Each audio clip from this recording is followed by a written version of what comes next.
पश्चिम बंगाल में चुनाव के बाद भी हिंसा थमने का नाम नहीं ले रही है। हावड़ा के बांकड़ा इलाके में टीएमसी के ही दो गुट आपस में भिड़ गए,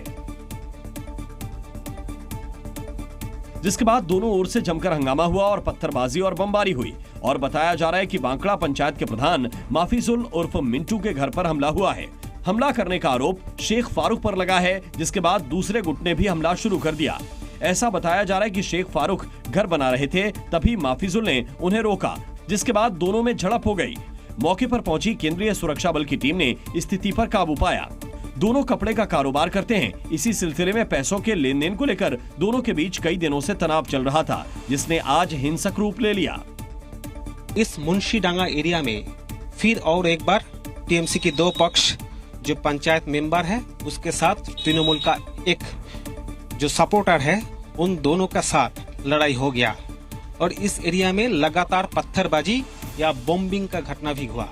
उसके बाद गोटा एरिया में, पूरा एरिया में अभी जो देख रहे हैं हम लोग, सेंट्रल फोर्स और स्टेट पुलिस अभी मुतैन गया है।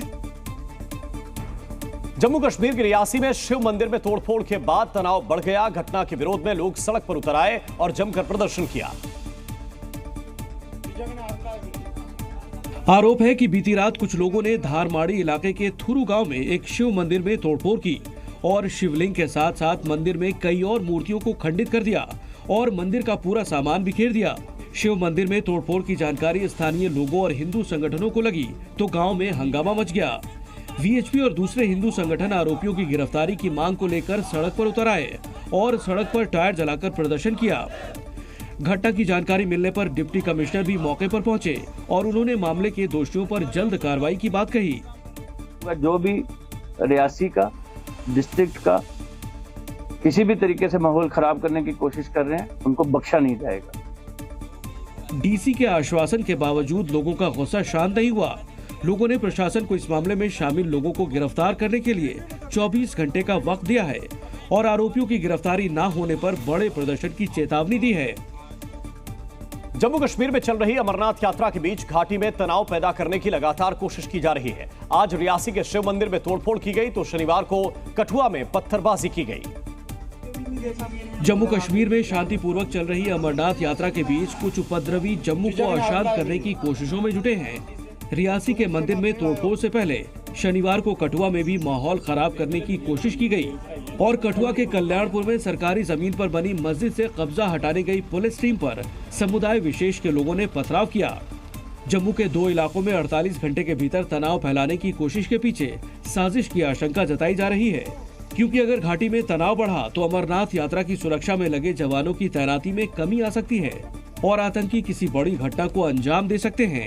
जम्मू में आज तक मंदिर में तोड़फोड़ और पत्थरबाजी की घटनाएं सामने नहीं आती थी, लेकिन जिस दिन अमरनाथ यात्रा की शुरुआत हुई उसी दिन जम्मू के दो अलग अलग हिस्सों से दो तनाव की घटनाएं सामने आई हैं। भले इन दोनों घटनाओं में आपस में कोई कनेक्शन ना हो, पर एक दिन में दो तनाव की घटनाएं सामने आना कहीं किसी बड़ी साजिश का हिस्सा तो नहीं।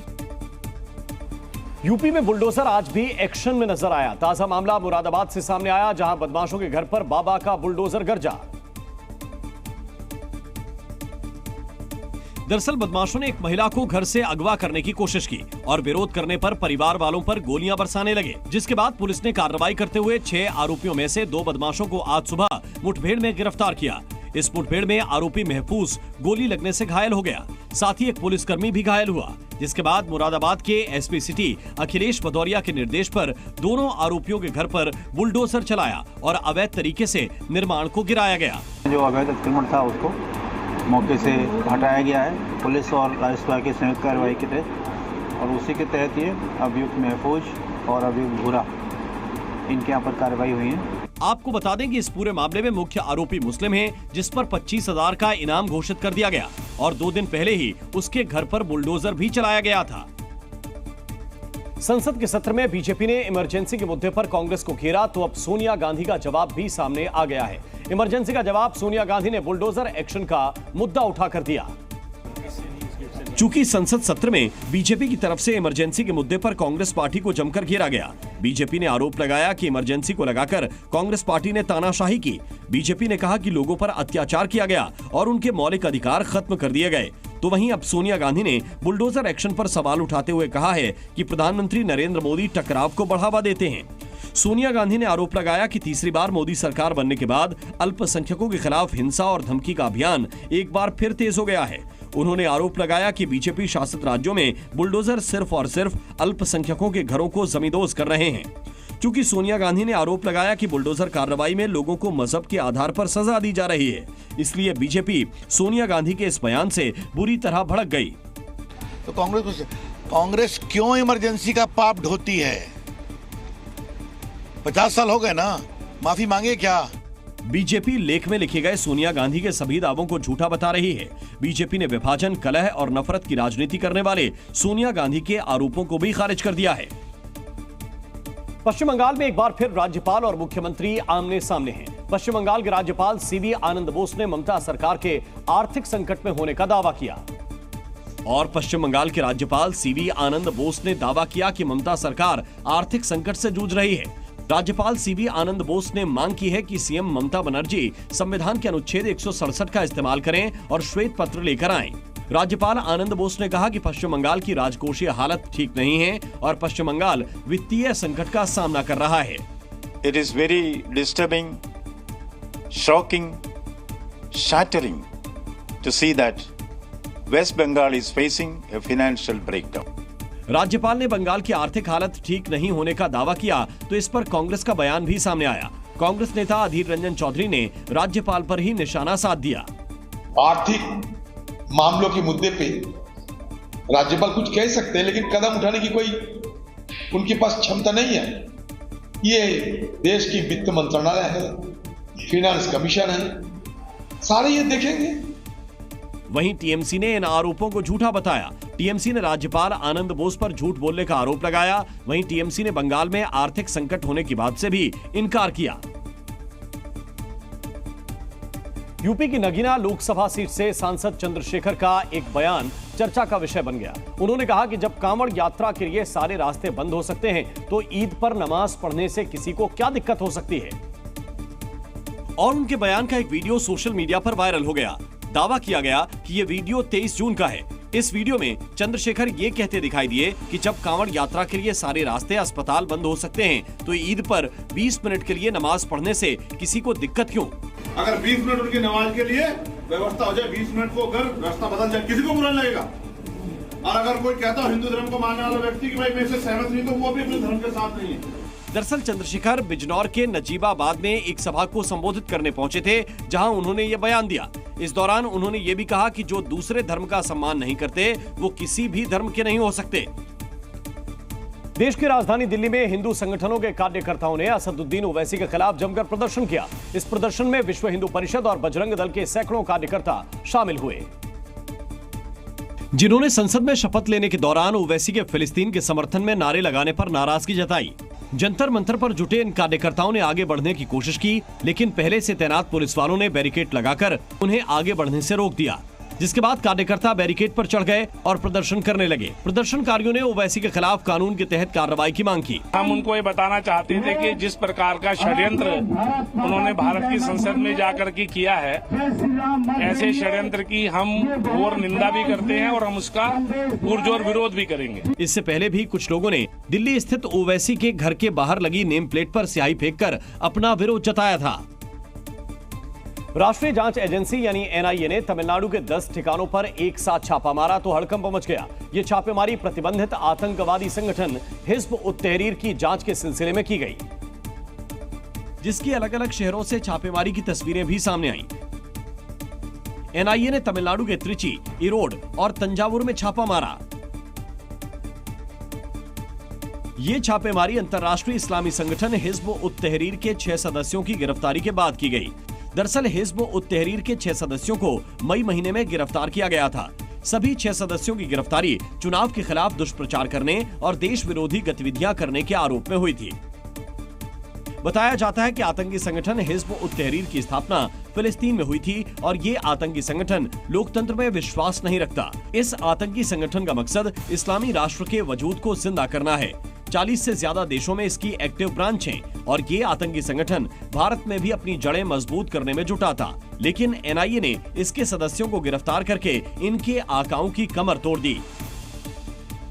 भले ही बीजेपी केंद्र में सहयोगी पार्टियों के समर्थन से सरकार चला रही है, लेकिन हरियाणा के लिए गृह मंत्री अमित शाह ने बड़ा ऐलान कर दिया। अमित शाह ने ऐलान किया कि हरियाणा में बीजेपी किसी पार्टी से सहयोग नहीं लेगी और इसी साल होने वाले विधानसभा चुनाव अकेले अपने दम पर लड़ेगी।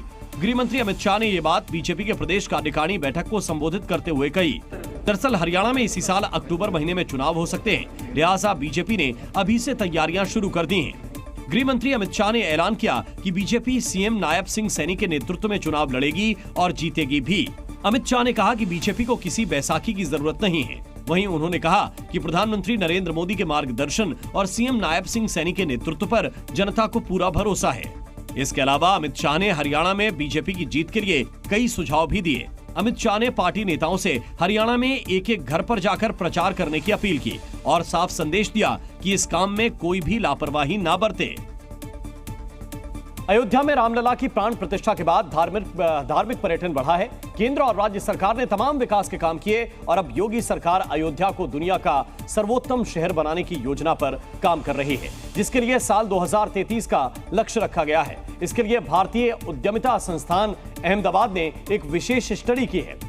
EDII को इसकी जिम्मेदारी यूपी प्रदेश पर्यटन विभाग ने दी थी, जिसके मुताबिक 27 बिंदुओं को ध्यान में रखकर अयोध्या का विकास किया जा रहा है और अलग अलग विकास के प्रोजेक्ट में कुल 85,000 करोड़ रुपए तक के खर्च होने का अनुमान है, जिसमें मंदिर, घाट, सफाई, परिवहन समेत हर तरह के इंफ्रास्ट्रक्चर को मजबूत करने पर सरकार काम कर रही है।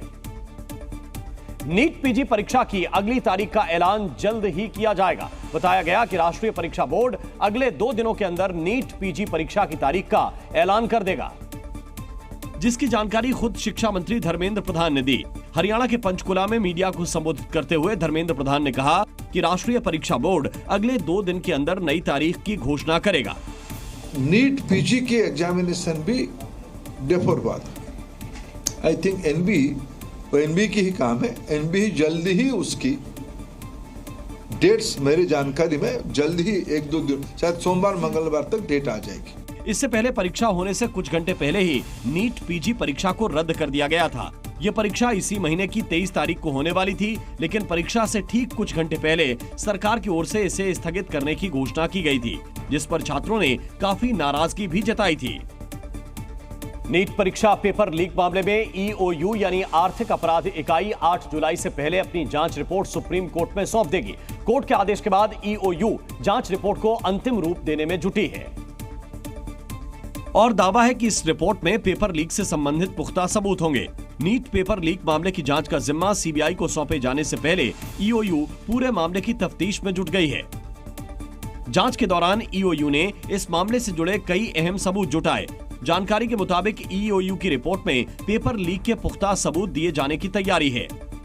सूत्रों के मुताबिक इस रिपोर्ट में इस बात का भी जिक्र होगा कि कैसे पेपर लीक कराया गया और फिर उसका जवाब तैयार कर कुछ सेंटरों पर भेजा गया। साथ में EOU पेपर लीक गैंग के दूसरे राज्यों से भी तार जुड़े होने के सबूत सौंपेगी। इतना ही नहीं, बताया जा रहा है कि EOU की इस रिपोर्ट में गिरफ्तार और फरार आरोपियों और गैंग की भूमिका की भी जानकारी होगी। इस रिपोर्ट में पेपर लीक गिरोह के मास्टरमाइंड संजीव मुखिया और रॉकी समेत कई आरोपियों की भूमिका के बारे में विस्तार से जानकारी होगी। इससे पहले आर्थिक अपराध इकाई ने CBI की टीम को सबूत सौंपे थे, जिसके बाद आरोपियों पर CBI ने शिकंजा कसना शुरू कर दिया था।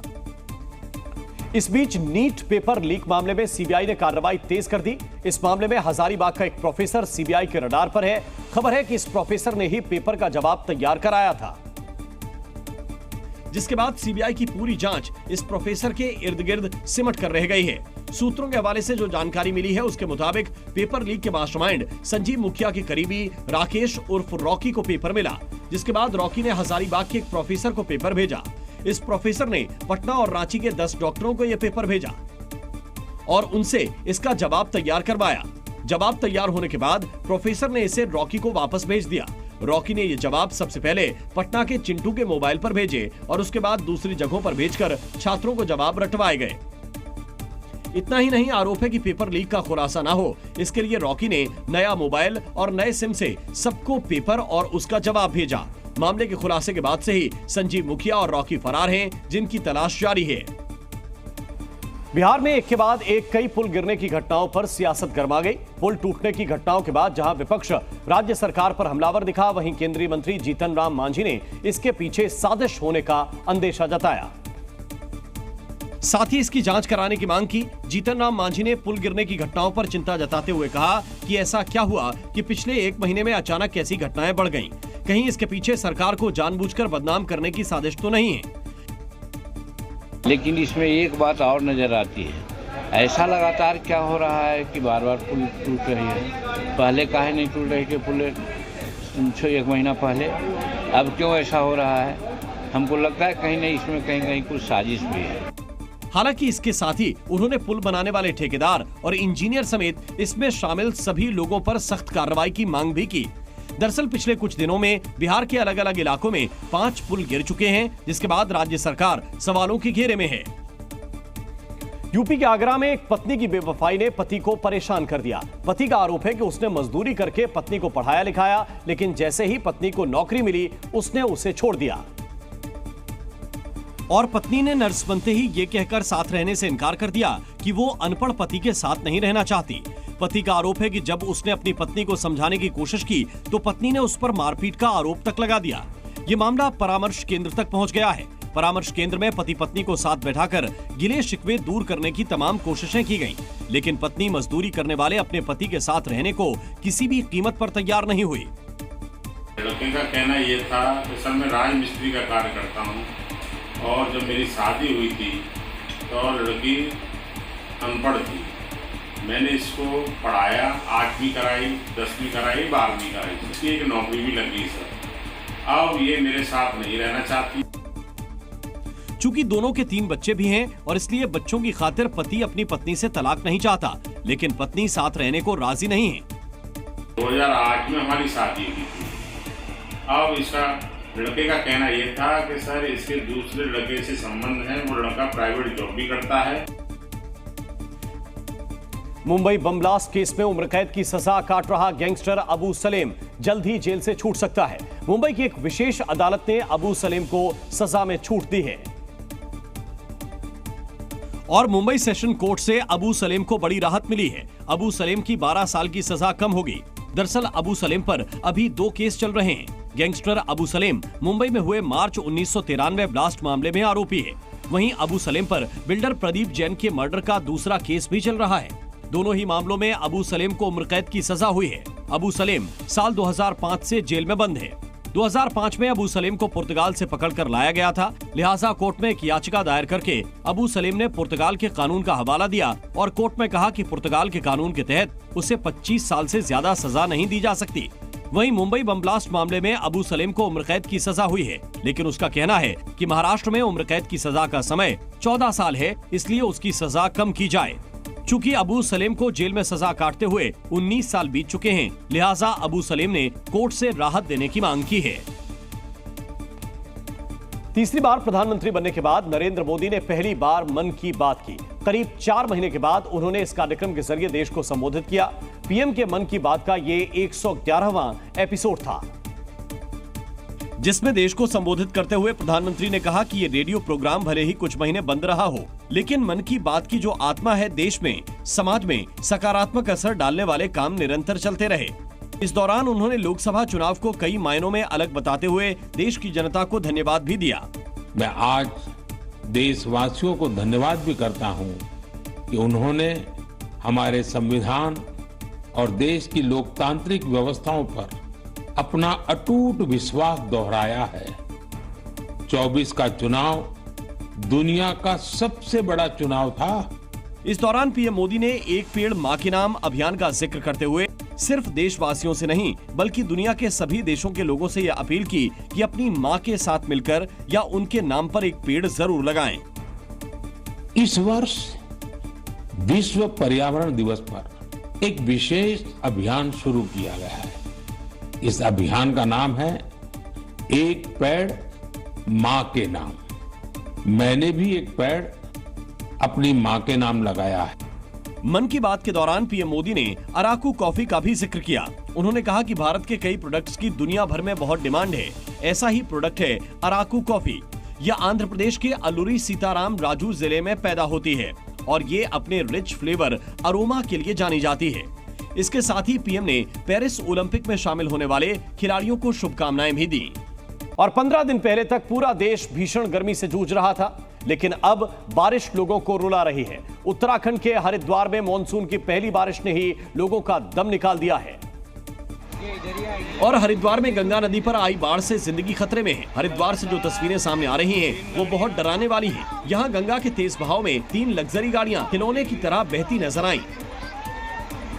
गंगा के तेज बहाव में लाखों रुपए की लग्जरी गाड़ियां ऐसे तैरती दिखी जैसे कोई नाव तैरती है।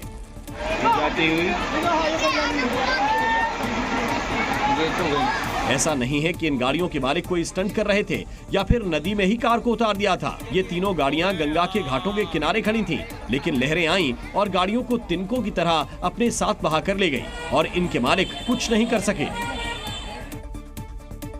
सबसे ज्यादा मुसीबत तो इन दिनों उन लोगों की है जो गर्मियों की छुट्टियां मनाने उत्तराखंड पहुंचे हैं। कई परिवार तो ऐसे हैं जिनकी जान पर आफत आ गई, और ऐसे तमाम परिवार हैं जिनकी जान बाल बाल बच गई। हरिद्वार में तो गंगा नदी का जलस्तर बढ़ने से 200 लोग सुरेश्वरी मंदिर में फंस गए। ये लोग मंदिर में भंडारे का प्रसाद खाने गए थे, लेकिन गंगा का पानी इतनी तेजी से बढ़ा कि लोग मंदिर से बाहर नहीं निकल पाए और समंदर जैसा विकराल रूप गंगा नदी ने ले लिया। वो तो गनीमत रही कि जल पुलिस और रानीपुर कोतवाली पुलिस राफ्ट लेकर मंदिर तक पहुंच गई और मंदिर में फंसे 200 श्रद्धालुओं का रेस्क्यू कर लिया।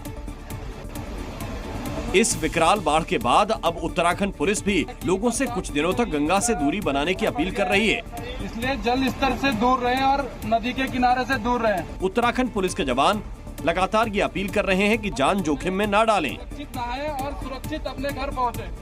महाराष्ट्र के लोनावाला में एक बड़ा हादसा हुआ है, जहां भूसी बांध के पास 5 पर्यटक डूब गए हैं। इस वक्त की बड़ी खबर आपको बता रहे हैं महाराष्ट्र के लोनावाला से। भूसी बांध के पास 5 पर्यटक डूब गए हैं। 3 सैलानियों की मौत हो चुकी है, जबकि 2 की तलाश अभी की जा रही है। और ये तस्वीरें जो आपको हम दिखा रहे हैं, आप देख सकते हैं कि पानी की रफ्तार कितनी तेज है। 3 सैलानियों की मौत हो चुकी है और 2 की अभी भी तलाश जारी है। लोग मस्ती करने के लिए ऐसी जगहों पर पहुंचते हैं, लेकिन पानी का फ्लो इतना तेज है कि कई बार हादसे हो जाते हैं। फिलहाल रेस्क्यू ऑपरेशन चल रहा है। बारिश आई है तो अपने साथ मुसीबत भी लेकर आई है, लेकिन इस बारिश ने बिहार और झारखंड में भ्रष्टाचार की पोल भी खोल दी है। जो पुल भ्रष्टाचार करके बनाए गए थे, वो पुल ताश के पत्तों की तरह धराशायी हो रहे हैं। ऐसा ही एक पुल झारखंड के गिरिडीह में बनाया जा रहा था, जो मानसून की पहली बारिश की मार भी नहीं झेल पाया और ताश के पत्तों की तरह बिखर गया। आवाज हुआ बहुत जबरदस्त, हड़हड़ा के पूरा गिरने लगा।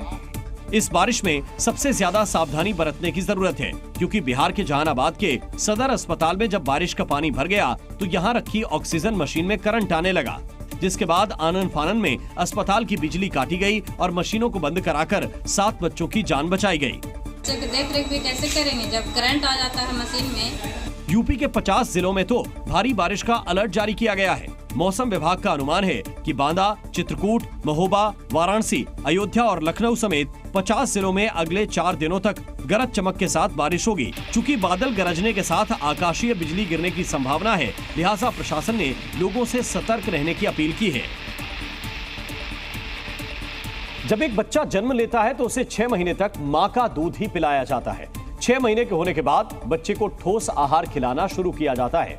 इस ठोस आहार में बच्चे को फल और सब्जी की प्यूरी, सेरेलैक जैसी कई पौष्टिक चीजें खिलाई जाती हैं। इसके अलावा बेबी को चाय में बिस्किट भिगोकर भी खिलाया जाता है, लेकिन डॉक्टरों का कहना है कि बच्चों को चाय और बिस्किट नहीं खिलाना चाहिए। बिस्किट मैदे से बने होते हैं, जिसमें चीनी और पाम ऑयल भी होता है। चीनी और पाम ऑयल बच्चे के स्वास्थ्य को नुकसान पहुंचा सकते हैं। इसके अलावा ये बच्चों का पेट तो भर सकते हैं, लेकिन इनसे कोई पोषक तत्व बच्चे को नहीं मिल पाता। बिस्किट में प्रिजर्वेटिव्स कमर्शियल होते हैं जो खून को खराब कर सकते हैं। इसके अलावा बिस्किट में सोडियम बेंजोएट भी होता है, इससे भी कुछ हद तक डीएनए को नुकसान पहुंच सकता है। वहीं बिस्किट में फ्लेवर डालने के लिए इस्तेमाल होने वाली चीजें फेफड़ों की बीमारी और ब्रेन डैमेज भी कर सकती हैं, जबकि चाय पीने से बच्चों में अधिक चंचलता, नींद न आना और आयरन अवशोषण में रुकावट पैदा हो सकती है। और T20 वर्ल्ड कप में भारतीय टीम ने शानदार प्रदर्शन करते हुए 17 साल के सूखे को खत्म किया और रोमांचक फाइनल में दक्षिण अफ्रीका को 7 रन से हराकर 2007 के बाद दूसरी बार T20 की वर्ल्ड कप खिताब अपने नाम किया।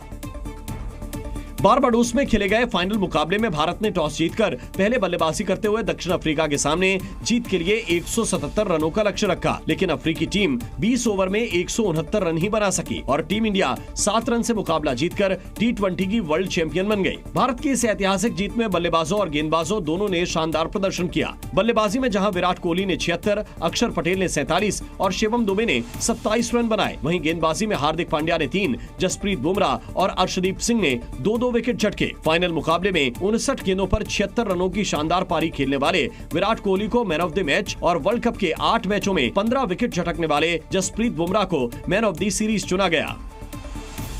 टीम इंडिया को अपना दूसरा T20 वर्ल्ड कप खिताब जीतने के लिए 17 साल का लंबा इंतजार करना पड़ा और इसलिए फाइनल मुकाबले में दक्षिण अफ्रीका के खिलाफ मिली ऐतिहासिक जीत के बाद कप्तान रोहित शर्मा समेत टीम इंडिया के सभी खिलाड़ी भावुक हो गए।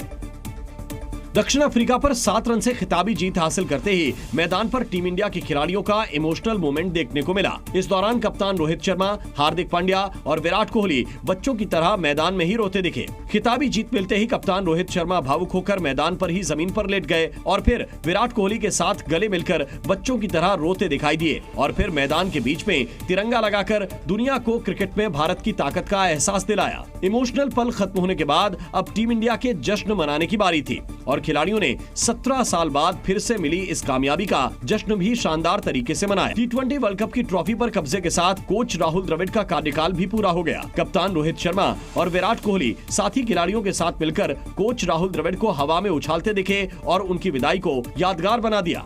T20 वर्ल्ड कप जीतने पर टीम इंडिया को देश भर से बधाइयां मिल रही हैं। फाइनल में भारत की खिताबी जीत पर खेल और बॉलीवुड हस्तियों से लेकर राजनीतिक जगत से भी टीम इंडिया को बधाई मिली है। कप में कप्तान रोहित शर्मा और टीम इंडिया के खिलाड़ियों के शानदार प्रदर्शन की तारीफ की गई। प्रधानमंत्री नरेंद्र मोदी ने कहा कि उन्हें और पूरे देश को टीम इंडिया की इस ऐतिहासिक जीत पर गर्व है। 140 करोड़ देशवासी आपके इस शानदार प्रदर्शन के लिए गर्व अनुभव कर रहे हैं। खेल के मैदान में आपने वर्ल्ड कप जीता, लेकिन हिंदुस्तान के हर गांव, गली, मोहल्ले में आपने कोटि-कोटि देशवासियों का दिल जीत लिया। वहीं राष्ट्रपति द्रौपदी मुर्मू और संसद में विपक्ष के नेता राहुल गांधी ने भी टीम इंडिया को T20 वर्ल्ड कप जीतने की शानदार उपलब्धि पर बधाई दी। राजनीतिक जगत के साथ साथ बॉलीवुड भी भारत की जीत से झूम उठा और महानायक अमिताभ बच्चन और बॉलीवुड के भाईजान सलमान खान ने विश्व विजेता भारतीय टीम को जीत की शुभकामनाएं दी। वहीं T20 वर्ल्ड कप में भारत की जीत के बाद यूपी पुलिस ने ऐसा पोस्ट लिखा कि अब वो वायरल हो रहा है। यूपी पुलिस के सोशल मीडिया अकाउंट पर लिखा गया कि साउथ अफ्रीका के लोगों के दिलों को तोड़ने के लिए भारतीय गेंदबाजों को जिम्मेदार माना जाता है और उन्हें जीवन भर करोड़ों लोगों के दिलों में रहने की सजा दी जाती है। टीम इंडिया की T20 वर्ल्ड कप में ऐतिहासिक जीत पर पड़ोसी देश पाकिस्तान में खूब जश्न मनाया गया। वहां के लोगों ने टीम इंडिया की जीत के बाद ढोल नगाड़ों पर डांस किया और टीम इंडिया की जमकर तारीफ की। T20 वर्ल्ड कप में खिताबी जीत के बाद विराट कोहली ने पोस्ट मैच प्रेजेंटेशन के दौरान T20 इंटरनेशनल से संन्यास की घोषणा की। मैच के बाद विराट ने कहा कि भारत के लिए ये मेरा आखिरी T20 मैच था। मुझे लगता है कि ये संन्यास लेने का सही समय है और अब समय आ गया है कि नई पीढ़ी इस विरासत को आगे लेकर जाए। विराट कोहली के बाद कप्तान रोहित शर्मा ने भी मैच के बाद हुई प्रेस कॉन्फ्रेंस में T20 के फॉर्मेट को अलविदा कह दिया। This was my last game as well. Honestly, I have enjoyed since the time I started playing this format, and nothing better time to say goodbye to this format. Rohit और विराट के T20 format से संन्यास पर हार्दिक पांड्या ने कहा कि वो भाग्यशाली हैं कि उन्हें रोहित और विराट जैसे दिग्गजों के साथ खेलने का मौका मिला। भारतीय टीम में दोनों दिग्गजों की हमेशा कमी खलेगी। बीसीसीआई अध्यक्ष रोजर बिन्नी ने रोहित और विराट के T20 फॉर्मेट से संन्यास को टीम के लिए बड़ा नुकसान बताया और कहा कि अभी टीम में उनकी जगह को भरना टीम के लिए बड़ी चुनौती होगा। They've been outstanding performers. I mean, if you take the records, I mean, it's going to be very difficult, to replace them immediately. Of course, you're going to have talent coming through, but it's going to be a great loss for the moment.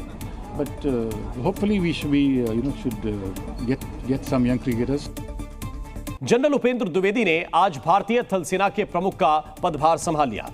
Upendra Dwivedi 30वें थल सेना अध्यक्ष हैं, जिन्होंने general Manoj Pandey के 26 महीने का कार्यकाल खत्म होने पर उनकी जगह ली है। मध्य प्रदेश के रहने वाले lieutenant general Dwivedi national defence academy के छात्र रहे हैं। लेफ्टिनेंट जनरल द्विवेदी साल 1984 में जम्मू कश्मीर राइफल्स की 18वीं बटालियन में भर्ती हुए थे। सेना अध्यक्ष बनने से पहले जनरल द्विवेदी सेना के vice chief, northern army commander, DG infantry और सेना के कई बड़ी कमांड के प्रमुख रह चुके हैं। इसरो गगनयान मिशन की तैयारी में जुटा है, लेकिन चूड़ियों के लिए मशहूर उत्तर प्रदेश के फिरोजाबाद में इस मिशन के लिए हाई टेक्नोलॉजी पैराशूट तैयार किए जा रहे हैं, जिसके जरिए मिशन पूरा करने के बाद अंतरिक्ष यात्रियों की सॉफ्ट लैंडिंग कराई जाएगी, जो एकदम सुरक्षित है। इनसे पृथ्वी पर लैंडिंग करने में न केवल मदद मिलेगी बल्कि कोई जनहानि भी नहीं होगी। फिरोजाबाद में तैयार हो रहे इन पैराशूट को जल्द ही इसरो को सौंपा जाएगा। ये पैराशूट नायलॉन टेक्नोलॉजी से तैयार हो रहा है। पैराशूट से हमारे जो चारों एस्ट्रोनॉट्स जो स्पेस से वापस लौट रहे होंगे, वो एक कैप्सूल के थ्रू अर्थ पे उतरेंगे और वो जो कैप्सूल है वो हमारे ही पैराशूट्स के द्वारा ग्राउंड पे आएगा। इस तरह के हाई टेक्नोलॉजी वाले पैराशूट पहली बार भारत में बनाए जा रहे हैं। अभी तक ये टेक्नोलॉजी केवल नासा, अमेरिका और चीन के पास थी, लेकिन अब भारत भी उनकी बराबरी कर सकेगा। उत्तर प्रदेश के संभल में कुएं का नाम बदलने पर हिंदू संगठन के कार्यकर्ता गुस्से में हैं और विरोध प्रदर्शन पर उतर आए। दरअसल संभल में एक सार्वजनिक कुएं का नाम बदलकर हुसैनी कुआं कर दिया गया, जिसके बाद हिंदू संगठन सड़क पर उतर आए। हिंदू परिषद और बजरंग दल के कार्यकर्ताओं ने एसडीएम कोर्ट के सामने बैठकर हनुमान चालीसा का पाठ किया। हिंदू संगठनों का दावा है कि यहाँ पर हिंदू समाज के लोग सालों से पूजा करते आ रहे हैं और नगर पंचायत अध्यक्ष पर गंभीर आरोप लगाए। सिरसी में एक हमारा सुनहरे वाला कुआं था, जिसमें हिंदू समाज उसे पूछता था।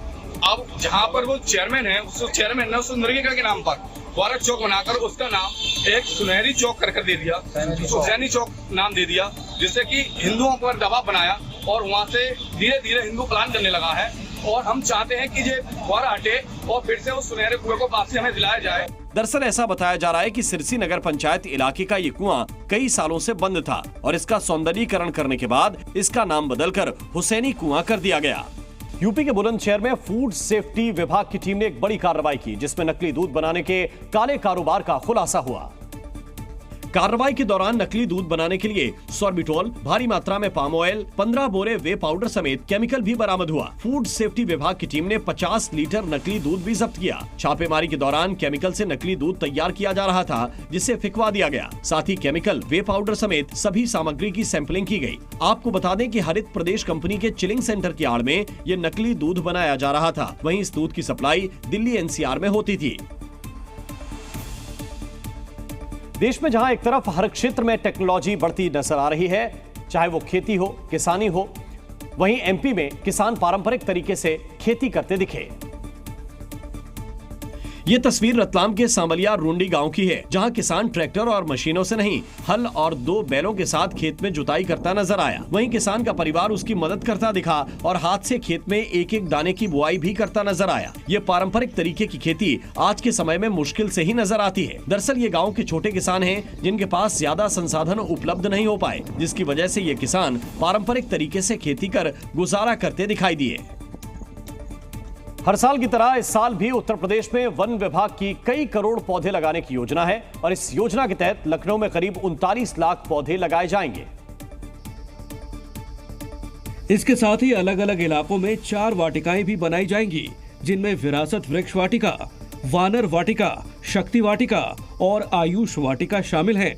लखनऊ में भी इसमें 39 लाख पौधों का टारगेट दिया गया है, जिसमें 15 लाख पौधे वन विभाग स्वयं लगा रहा है और 24 लाख अन्य विभाग लगा रहे हैं। इसके अंतर्गत 4 मुख्य वाटिकाओं का इस बार निर्माण किया जा रहा है। इनमें से वानर वाटिका में बंदरों के खानपान के लिहाज से पौधे लगाए जाएंगे। वन विभाग के मुताबिक वानर वाटिका में बंदरों के खाने के लिए फलदार पौधे और सब्जियां लगाई जाएंगी। इससे बंदरों को खाने के लिए शहरी क्षेत्रों में भटकना नहीं पड़ेगा। वानर वाटिका में जामुन, केला और कटहल के पौधों को प्राथमिकता दी जाएगी, जबकि शक्ति वाटिका में महिलाओं से पौधारोपण कराकर नारी सशक्तिकरण का संदेश दिया जाएगा। वहीं विरासत वाटिका में ऐसे पौधे लगाए जाएंगे जिनकी उपलब्धता समय के साथ साथ कम होती गई, जबकि आयुष वाटिका सरदार पटेल विश्वविद्यालय में बनेगी। इसमें कचनार, अर्जुन बहेड़ा और आंवला समेत अन्य औषधीय पौधे लगाए जाएंगे। बिहार के बेतिया में अस्पताल कर्मचारियों की बड़ी लापरवाही सामने आई। वहां सरकारी अस्पताल में आवारा कुत्ता घूमता नजर आया। दरअसल मामला बेतिया के जीएमसीएच का बताया गया, जहां महिला के प्रसव वार्ड में आवारा कुत्ता दिखा। गौर करने वाली बात यह है कि यह वार्ड अस्पताल में तीसरी मंजिल पर मौजूद है। वहीं प्रसव वार्ड के अलावा कुत्ता अस्पताल में बाकी जगहों पर भी घूमता दिखा। यह सरकारी अस्पताल की कुव्यवस्था की पोल खोलने वाली तस्वीर है। तस्वीरें देखकर सवाल उठता है कि अगर कुत्ता किसी नवजात या मरीज पर हमला कर दे तो जिम्मेदार कौन होगा? सुरक्षा कर्मियों के होने के बावजूद कुत्ता कैसे अस्पताल की तीसरी मंजिल तक पहुंच गया? आपको बता दें कि यह अस्पताल 1350 करोड़ रुपए में बनकर तैयार हुआ था, जिसकी तस्वीरें सोशल मीडिया पर वायरल हो गईं। भारत के ऑटोमोबाइल सेक्टर के ट्रेंड्स में कुछ बड़े बदलाव देखने को मिल रहे हैं। देश में लोग इलेक्ट्रिक व्हीकल से दोगुनी कीमत होने के बावजूद हाइब्रिड कारों पर भरोसा कर रहे हैं। अप्रैल और जून के बीच हाइब्रिड व्हीकल ने ईवी की बिक्री को पीछे छोड़ दिया है। एक आंकड़े के मुताबिक देश में अप्रैल से 11 जून के बीच 15,000 ईवी बिकी हैं, जबकि हाइब्रिड की बिक्री 59,814 रही है। प्योर इलेक्ट्रिक कारें 8 लाख रुपए से शुरू हो जाती हैं, जबकि हाइब्रिड कारों की कीमत 17 लाख रुपए से शुरू होती है। मॉर्गन स्टैनली की रिपोर्ट के मुताबिक फरवरी में अमेरिका में भी ईवी बिक्री की तुलना में हाइब्रिड की बिक्री 5 गुना तेजी से बढ़ी है। दरअसल हाइब्रिड कारें बहुत ही बेहतर माइलेज देती हैं। इनसे लॉन्ग रूट पर 25 से 30 किलोमीटर प्रति लीटर माइलेज मिल जाता है। ईवी के लिए चार्जिंग और इंफ्रास्ट्रक्चर की कमी भी एक बड़ी समस्या है। हाइब्रिड कारें फ्यूल और बैटरी दोनों से चल सकती हैं। ईवी में रेंज एंजाइटी यानी कम चार्जिंग में लंबी दूरी तय करने को लेकर चिंता भी बरकरार है, लेकिन हाइब्रिड कारें इस चिंता से निजात दिलाती हैं। बैटरी चार्ज नहीं होने की स्थिति में आप इस कार को पेट्रोल से चला सकते हैं। दरअसल हाइब्रिड व्हीकल फ्यूल और बैटरी दोनों से चल जाते हैं। ब्रिटेन में संसदीय चुनाव होने हैं और ऋषि सुनक की अगुवाई में कंजर्वेटिव पार्टी एक बार फिर जीतने को बेताब है। हालांकि चुनावी रणनीतिकार इस बार लेबर पार्टी का पलड़ा भारी बता रहे हैं। इस बीच ऋषि सुनक लंदन के एक हिंदू मंदिर में पहुंचे। इस दौरान उनके साथ पत्नी अक्षता मूर्ति भी मौजूद रहीं। मंदिर पहुंचने पर ऋषि सुनक और उनकी पत्नी का जोरदार स्वागत हुआ। मंदिर के पुजारी ने सुनक को माला पहनाई और उन्होंने पुजारी के पैर छुए। इसके बाद सुनक ने अपनी हिंदू आस्था के बारे में खुलकर बात की। Now, I am a Hindu, and like all of you, I draw inspiration and comfort from my faith. I was proud to be sworn in as a member of parliament on the Bhagavad Gita. संबोधन के बाद सुनक ने अपने प्रशंसकों से मुलाकात की और उनसे हाथ मिलाया। ऋषि सुनक पिछले साल जब G20 की बैठक में शामिल होने भारत आए थे, तब भी उन्होंने अक्षरधाम मंदिर में पूजा अर्चना की थी। ब्रिटेन में अगले हफ्ते चुनाव होने वाला है। इस बार 14 साल के कंजर्वेटिव शासन को खत्म किए जाने की उम्मीद है। प्रधानमंत्री ऋषि सुनक की कंजर्वेटिव पार्टी कीर स्टारमर की लेबर पार्टी से 20 अंकों से पीछे चल रही है।